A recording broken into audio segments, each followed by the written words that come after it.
बहुत बड़े आनी और बहुत बड़े सूफी मीर अब्दुल वाहिद बिल गिरामी, आपने लिखा है। अब बंदे कहते हैं मुझे क्या होगा, मैं उसके बाद बैठ जाऊंगा तो मुझे क्या होगा, यही ले बैठा।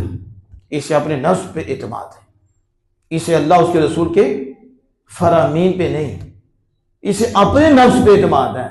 मुझे कुछ नहीं होगा, यही ले जाता बंदे को, यही बंदे को बर्बाद कर देता है। सोना चिंगर रात अंधेरी, शाही बदली काली है। मेरे इमाम बोले, कहा तेरे पास ईमान है, देखो ना, जिसके पास दौलत हो, माल हो, तो वो उसके चोरों से भी बचता है और डाकुओं से भी बचता है। अगर ना बचे तो खतरे में है। ऐसे ही है ना, उनकी सोबत में जाएगा, उनके पास जाएगा, उसे पता मेरा माल चला जाएगा, वो एहतियात करेगा।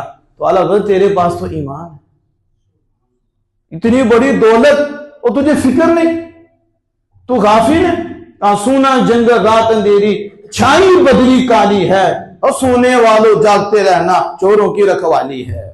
रात भी अंधेरी हो, जंगल भी सूना हो, बयाबान हो, कोई गम गुजार भी ना हो, कोई भी ना हो, मददगार भी ना हो, और सूना हो, और रात भी अंधेरी हो, ऊपर से बदली भी काली छाई हो।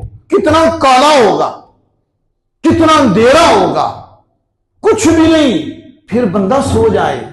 आप समझते हैं, आपके पास माल भी पड़ा हो, आपके पास सोना भी हो, और आप सोना पास रखते हो, और इतना अंधेरा, अंधेरे में अंधेरा हो, और आपका मुनीसो गमखार भी कोई ना हो, आपका मुआविन भी कोई ना हो, बताओ आप सोते हो? सोते? यहां तो थोड़े पैसों से नींद नहीं आती। पता हो तो इधर से डाकू ना आ जाए, इधर से चोर ना आ जाए, लुटेरा ना कोई आ जाए, तो उसे मार की इधर बार बार जेब में हाथ पड़ता है, पैसे जेब में कहीं ये तो नहीं, 1000 का नोट क्या 500 का नोट भी हो, थोड़ी देर के बाद हाथ मारेगा, अंदर ही है, उसे तड़का लगा रहता है, उसे फिक्र रहती है। मोबाइल है ना, बार बार हाथ लगेगा, जेब में रश पड़ा हो ना, हुजूम में हो ना, तो ऐसे हाथ भी रखता है ऊपर मोबाइल के कि कोई ले ही ना जाए। अब ये दौलत के लिए कितना ये फिक्रमंद है और कितनी इसकी तवज्जो है। इसी तो ये तो मोबाइल है जहां सोना हो, और फिर अंधेरी पे अंधेरी हो, तो कोई गम गुस्सा ना हो, कितना मोहतात होगा। तो अगर गाफिल हो जाए फिर तो क्या।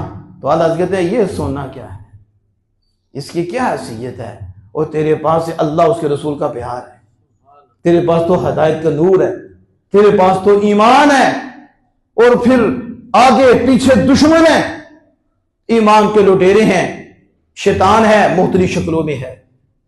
शैतान के साथी उनके रूप में आता है, उनकी शक्लों में आता है, वो फिर वसवसे डालता है, कभी किसी की सोबत, कभी किसी की सोबत, को मुल्तान से उठ पड़ता है, को जेलम से उठ पड़ता है, को पिंडी से उठ पड़ता है, किसी ना किसी के जरिए वसवसे डालता है।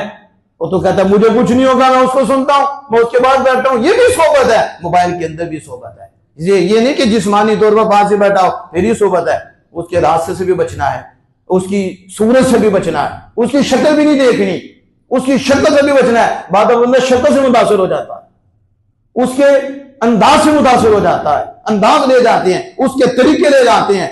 सोबत भी सोबत है, ये बंदे को मार देती है। कभी एतमाद ना करना, जब भी एतमाद करना अल्लाह उसके रसूल के फरमान पे करना। सोना जंगल रात अंधेरी, छाई बदली काली है, और सोने वालों जागते रहना चोरों की रखवाली है। उस वक्त मेरे इमाम बोले थे जब नेट नहीं था, जब यहां गुमराही आम नहीं थी कि फैलाई जा रही है। अब तो हर एक के पास मोबाइल है, उसी वक्त क्लिप साथ ही स्लिप ये याद हो रहा है। कोई नबी का मुनकिर हो गया, कोई खुदा के वजूद का मुनकिर हो गया, अहले बैत तहार का दुश्मन हो गया, कोई सहाबा किराम का दुश्मन हो गया। ये सोबत ही है ना जो लेके जा रही है, बर्बाद कर रही है। अब रब के कुरान से दूर हो गए, हुजूर सैयद आदम सल्लल्लाहु अलैहि वसल्लम के किरदार से दूर हो गए, जबकि सूरह फातिहा में अल्लाह जल्ला वाला वाज़ेह फरमा रहा है कि उनका रास्ता मांगो जिन पर मैंने इनाम किया है, ना कि उनका जिन पर मैंने गजब किया, और जिन पर मेरा गजब है उनका नहीं है। तो गजब वाले कौन है? मैं तो इख्तिसार से बता रहा हूं, और ना गुमराह के। अब देखो हदीस मुस्तफ़ा है सल्लल्लाहु तआला अलैहि वसल्लम, उसमें नबी मुकर्रम फ़ख्र दो आलम